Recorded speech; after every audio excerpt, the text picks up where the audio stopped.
Romanticizing your life may have kind of started as this shallow social media trend where you just make everything pretty. But if you think about it, what romanticizing your life really is thinking about what the most incredible version of you would want to do with her time, who she'd want to spend time with, who she gives her energy to, how beautiful the things that she buys and consumes are. That's romanticizing your life. And if you aren't helping to control all of that, if you aren't in charge of who you spend your time with, and who you give your energy to, and what you buy, and what you do with your time, if you're not in control of all of that, who is? There was once a time when romanticizing your life was considered kind of like a try-hard activity. Like if you are trying to make everything look beautiful through social media, if you are actively trying to make everything in your life look pretty, then you're really just trying really hard to get people to like you. And romanticizing your life is actually the complete opposite of all of that. The act of romanticizing your life is basically curating the people that you let into your life, the activities that you do, the hobbies that you do, and the beauty that you create in your own life. It's curating all of that in a way that's really unique to you so that you thoroughly enjoy and take pleasure out of your own life that you're living. So tell me if you've ever done this as a little girl. Have you ever watched a movie and then kind of acted like that movie character throughout the rest of the day because their life seems so beautiful? And I have a really embarrassing example. I was a huge Lord of the Rings nerd when I was younger, and in fact I still am. I absolutely love that series. And I remember I used to watch Arwen and Galadriel, who are the two main kind of beautiful elven characters in there, and I'd see them do certain movements. Like there was this one move where Galadriel has this beautiful vase and she pours water into a basin. And I remember taking a picture after that when I was probably a preteen and pouring it in such a way that just felt really beautiful instead of just going up to the fridge and getting my water. And the reason we do things like that is because most of us actively want to create a life that's really beautiful. We want to co-create the life that we're living. We don't want everything to happen to us. We want beauty. And there is study after study that shows that human beings are happier. They take more joy from life when they have beautiful surroundings. It's not a shallow, cheesy thing. The places that you spend your time, the activities and hobbies that you do, all of that, all of those little habits add up to your life in total. And if you're not making it beautiful, if you're not romanticizing it, it all just kind of happens to you. And there's also this kind of view that romanticizing your life is a waste of time. It's like, why would I spend the extra time to curate the things that I have in my life? And to me, it's like, why wouldn't you? Why wouldn't you do those things? Because if you think about what the average person does, there's a lot of mundane TV watching, there's a lot of social media doom scrolling, there's a lot of just kind of picking whatever's at the store. And mamas, a really common habit is to just wear whatever you can put on that's comfortable instead of wearing things that make you feel beautiful because you feel too drained of energy, right? It is so easy to just do whatever feels easiest. It's easy to make things easy, right? But in the long run, what happens is you end up losing a lot of your own confidence and self-trust. It's like, how can you trust yourself to do amazing things if you won't even look after yourself and curate your life day to day? So romanticizing your life is beautiful and fluffy, but there's also a lot of depth to it, and it's something every woman should actively be doing. So we'll break this down into a few sections. So the first is purchases. And this is a huge one because if you live in the West especially, we love to buy. We are flooded with consumerism, basically. And you can either buy whatever is easiest, whatever is cheapest, or even whatever is most expensive if you think that'll make you look good. But there is a real art to purchasing well, and it's a huge part of romanticizing your life. So when you go to purchase things, you want to think about how often will I actually be using this object? Because that should give you some insight into the level of importance that the beauty of that object can add to your life. So for example, I spent an extra half an hour buying the cup that I drink out of all the time. So it has a silicone lid and straw because I find that the easiest to watch and wash, and to be honest, the most pleasurable to drink from. I hate drinking from metal straws. And I wanted something that looked really pretty because it's a tumbler basically that I drink from every single day. So instead of just buying whatever, knowing that I'd use it every day, I spent some extra time to make sure that I actually enjoy it. So it has this kind of marble look and I love it. It makes me happy. Every time I drink from it, it's pretty. I also take it with me when I go to Pilates, and when I set it down next to my handbag, next to my perfectly curated outfit that I've worn for Pilates, it always makes me feel happy. And that's what your purchases should be doing. If you're just throwing money out the window but you're not actively thinking about how it will make you feel, you will always regret it once you actually figure out how to do this. So if you were to take stock of your life altogether and the purchases that you make, think about what truly makes you feel amazing. So a lot of women will do things like this. They'll be like, okay, when I go out, I'm going to spend as much money as possible on the dress that I might go to, a bar in or to a restaurant in that maybe I'll wear a couple of times because everybody else will see it and think it's amazing. But when it comes to my PJs at home, I'll just throw on a $10 t-shirt. And realistically, you want to flip that. You should be spending less money on your one-off purchases and more money on the things that you will be wearing often, that you will feel on your skin often. So pajamas, for example, every woman should be heavily investing in. You should have a beautiful collection of pajamas that feel really good on your skin, that are made from natural fabrics, and that make you feel like a woman when you put it on. You don't want to feel like a teenager with the messy bun and the t-shirt. You want to feel beautiful when you put on your pajamas at night, right? And that is part of romanticizing your life. If you sit down at night and you've got your little nighttime routine down, which we'll go into in a second, you've got your nighttime routine down, you've got the books that are really feeding your mind, and you've got a gorgeous set of satin or even silk pajamas, you will feel 100 times better than if you just throw on whatever. So you want to think about the little things that you use day to day as well. So there's your wardrobe, which by romanticizing your life should be beautiful and very carefully curated. Having a capsule wardrobe is a great way to do this because you'll have outfit items that you can easily reach for that all match together. They're all cohesive, they're all high quality because you don't need to buy a ton. You need to buy less and spend more time and energy on curating something that's good for you, right? Less is more in this instance. But you also want to think about the little things that you're using day to day. So your phone case, for example, you could spend $5 on a phone case that you don't really like, or you can spend the extra money on something that's really beautifully protected for your phone and that is beautiful. So for example, this is the phone case that I bought a couple of years ago. My phone is due for an upgrade fairly soon, but I knew I'd get at least 2 to 3 years of use out of this one. It's beautiful. I think it was nearly $100, but it's never failed me and it's stunning. And the fact that every time I pick it up, it makes it feel happy and it feels like me with the beautiful watercolor roses by Carrie Hess, who's somebody that I follow. I follow Megan and Carrie Hess because they've got a stunning collection of homeware and art and everything. But something like that is worth spending more money on because you're going to be utilizing it all the time. Same with the dishes that you eat from, the coffee cups that you drink from, the handbags that you use, anything that you're reaching for all the time. You should be spending extra effort with making sure that that purchase is something that's going to bring you joy, that's going to make you happy. Because again, if you're not thinking about the things that you're using all the time, then you're not properly prioritizing yourself. Like if it's something that you're using all the time, you should be thinking about what does it look like, what does it feel like, and does it actually make me happy when I'm using it? The funny thing about living in a nation that is so focused on consumerism is it's often about buying quickly to get that kind of dopamine high. Like, oh, I'm out of this, so I'll buy more of that and then that'll make me happy. But really, that is letting the retailers control your time. You're not controlling the time and energy that you spend on your items, because remember, time is money, right? So you're wasting your time if you're spending money on purchases that you don't actually love. So not only are you letting advertisers, marketers, retailers control everything that you're bringing into your life, but you're missing out an opportunity to make your life that much more beautiful. So when you control what you purchase, when you actively think about what you purchase, when you curate the items that you bring into your home, that you bring into your life, you're romanticizing your life. Next is routines, and routines is a huge part of romanticizing your life. The clients that I work with, I always encourage them to have morning and evening routines. It doesn't have to be complicated, but it does have to be beautiful.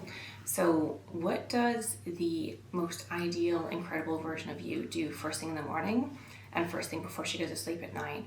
What does she like to drink? What does she like to listen to? Does she put on music? Does she put on maybe a meditation app? Does she maybe dance in the morning because she loves to dance? Does she do a cardio session? Where does she do the cardio session? Is it in a place that's really beautiful and makes her feel good? Or is it in a gym that she would really much rather not be in?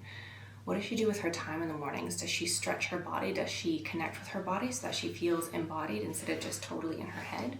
Does she do stretches? Does she maybe do Pilates? Does she spend her weekends differently than her weekdays? When you actively think about all of these things, it can help you to create a really beautiful routine.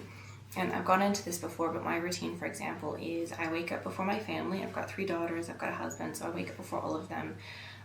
These days I do a little bit of cardio in the morning because it makes me feel really good and I don't have to worry about it later in the day.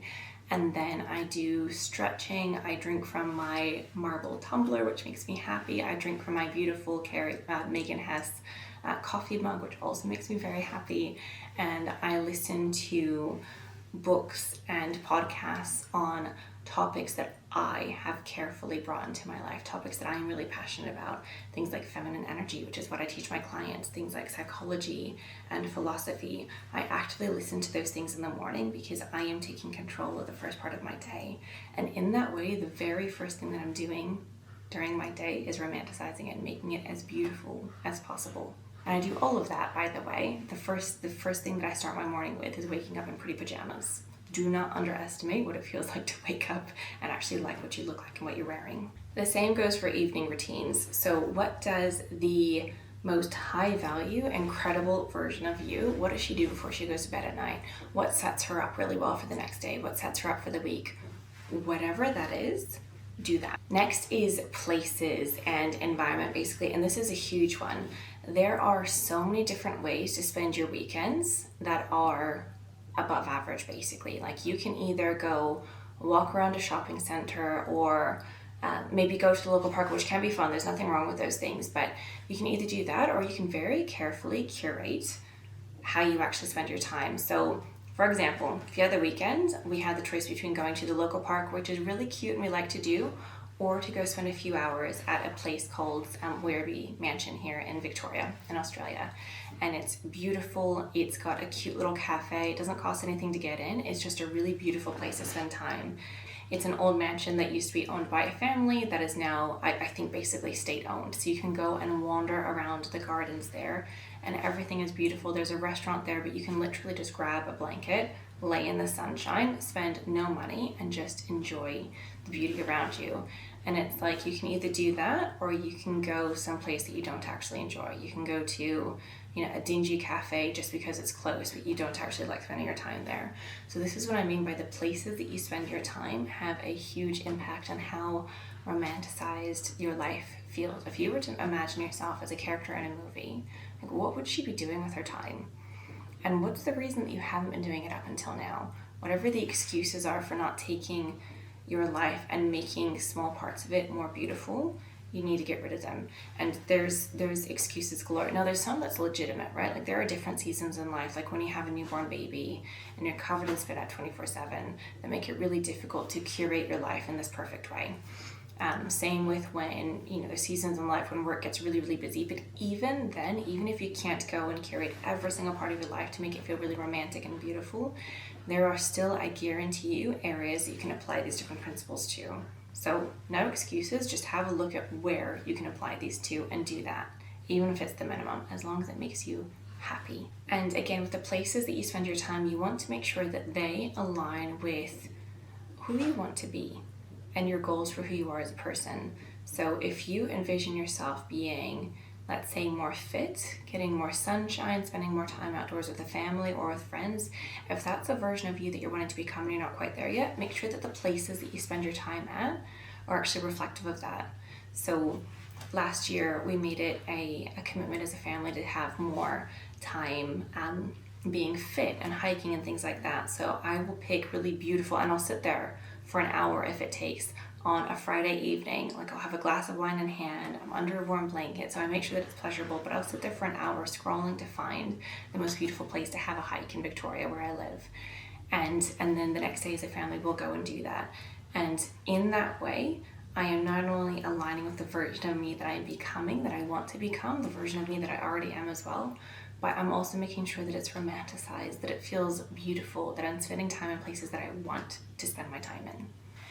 And then the last is to be very careful about what you consume. Romanticize what you consume. And I'm talking about what you consume with your mind. I'm talking about what you consume with who you spend your time with. I'm talking about what you consume when it comes to foods and drinks as well. Everything that you consume that goes into your mind, body, and soul. So again, if you think about what the average person consumes on a day-to-day basis, if you flip on the radio, you're going to get commercials for things that you really don't care about. You're probably going to get songs that don't really reflect who you are, who you want to be.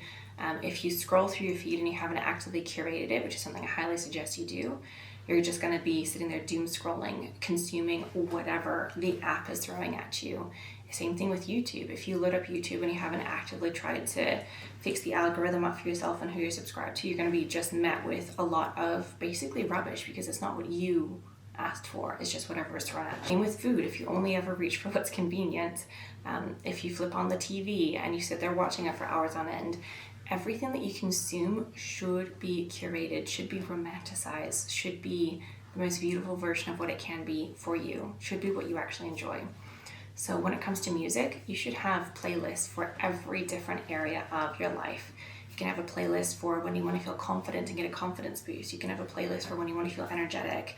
I have a playlist for when I am cooking. I call it Dancing in the Kitchen, and it has lots of like old 1940s and 50s Italian, Americana, and French artists, like Frank Sinatra, for example. It's got a lot of that in there. It makes me really happy. And again, glass of wine. I am literally sometimes dancing around the kitchen, sometimes not. Sometimes I'm fending off my toddler, but nevertheless, I have a playlist that puts me in the mood to cook, makes me happy when I cook. Same thing with when you're working. If you want to get into workflow, you can have a playlist for that. If you want to go out with your girlfriends, you can have a playlist for that. You should have different playlists in your life that you actively curate. And the fun thing about algorithms is if you work them to your advantage, if you use Spotify, for example, and you start curating a certain playlist, it will start to add more songs to it for that will match your actual music taste. Because again, even though algorithms can be used against you if you're not actually using them properly, you can make them work for you, which again, this is all part of your romanticizing your life. You're gonna have a lot of stuff thrown at you day to day. You should be actively creating the playlist that you listen to, the people that you speak to. You should be actively co-creating all of those things so that you have a say in what you're consuming. Same thing with food. So you can either go out and get some French fries from McDonald's, which, I mean, hey, they're delicious, but they make you feel terrible afterwards. Or you can go and get a beautiful almond croissant and you can have that with some coffee, and you can do that at a pretty cafe. And there is generally very little cost difference between the two either. It's all about what you're choosing to do with your time. You should also be careful about what kind of conversation you are consuming. If you want a beautiful relationship, you have to be very, very careful about the conversations that you have. If you are spending tons of time with girlfriends that put their relationships down, put their husbands down, put all of their family and friends down, talk badly about their children, if they're doing all of those things, then what you're consuming is their rubbish. They're taking it, tossing it at you, and you're going, delicious. That is not what you want. You should be very careful about what you consume when it comes to what you listen to. And the more positive people that you spend your time with, the more you spend your time with people that are also co-creating their own lives, or also romanticizing their lives, and being careful about who they spend their time and energy with. When you're doing all of that, you are far more likely to have beautiful relationships and a beautiful mindset. But again, you have to choose who you spend your time with. And if you are spending time with people that are saying things that are negative all the time, that are talking badly about their partners, that are speaking badly about their kids, that are speaking badly about the friends of their life, that are obsessed with doom and gloom, if you're spending a lot of time with those people and they're great friends but they need to work on that, say it. You get to control what comes out of your own mouth. You get to control the way that you're spending your energy. So instead of staying quiet and just dropping those people like a hotcake, try actually saying, I'm trying really hard not to speak badly about my partner right now. I've noticed my relationship gets worse when I do that. I'm trying really hard to speak positively about my kids and only talk about advice and things that we can do to make our relationship with our children better. I am actively working on discussing ideas rather than just what's on reality TV. What's on your mind right now? What ideas can we talk about? Here's an idea that I had the other day. So you should be bringing that energy to your relationships too, rather than just waiting for it to come to you. Overall, romanticizing your life isn't just about making things pretty. It's about you being very careful about everything that you consume, about all of the habits that you have, about the things that you buy, the things that you wear, the things that you see, the places you spend your time. When you romanticize your life and think about what the most incredible version of you would be doing day to day, that is how you get incredible life. That is how you make sure that you are actually in charge of your own life. And you can't control everything, but control the controllables. Be in charge of the things that you can control, and the things that you're consuming, the people that you're spending time with, all of those things are within your control. So if you want to romanticize your life, be careful and curate all of that, and your life will be so much more incredible.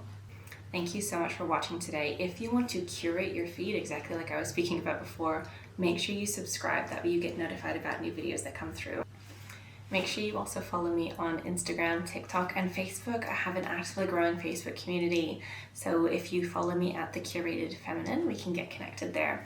And also, if you want one-on-one coaching sessions to talk about all of this and so much more, including relationships, feminine energy, all the delicious things, if that interests you, make sure you message me on Instagram or Facebook and we can talk about how we can do that for you. Thank you so much for watching.